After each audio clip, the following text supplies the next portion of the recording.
Now that we have our insurance, let's make sure our patient is in the system by going to List Patients. Here are all of the patients we have in the system. We don't have any patients right now, so let's add one with the Add New button. In the Patient Details tab, let's put in the patient's last name, first name, and birthday, which are all required.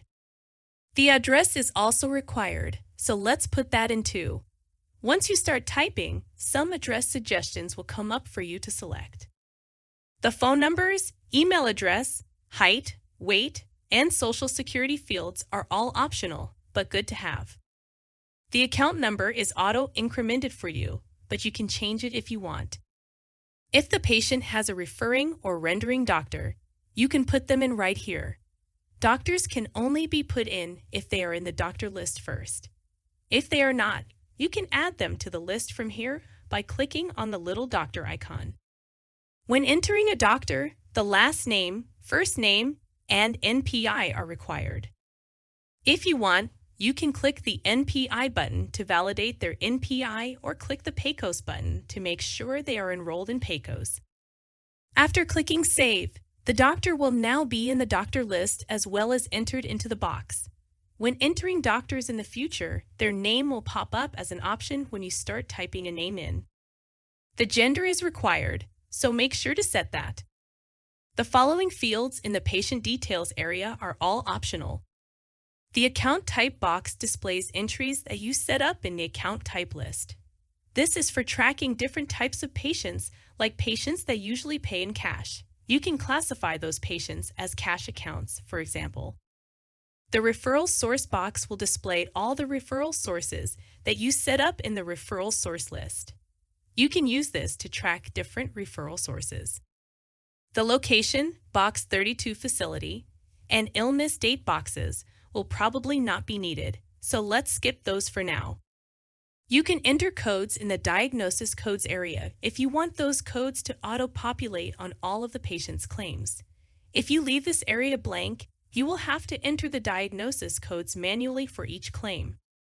The comments section is just for you.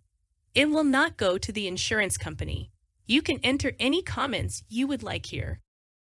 If you are using the Accounts Receivable module, the last statement date field will populate. Using the last date, a statement was generated for the patient.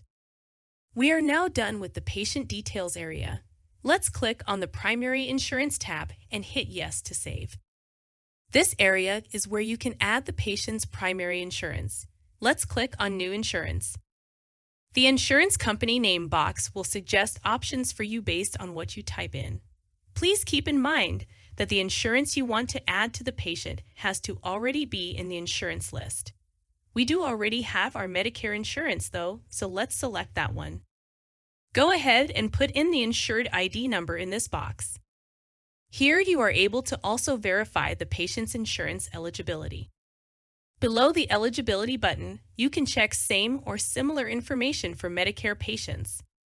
If you have a group number or prior authorization number, you can put them here. Then select the relationship to insured. That information will populate over here on the right. If you want, you can add coverage effective dates.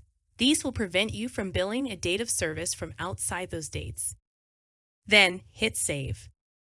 Now the patient's primary insurance has been added.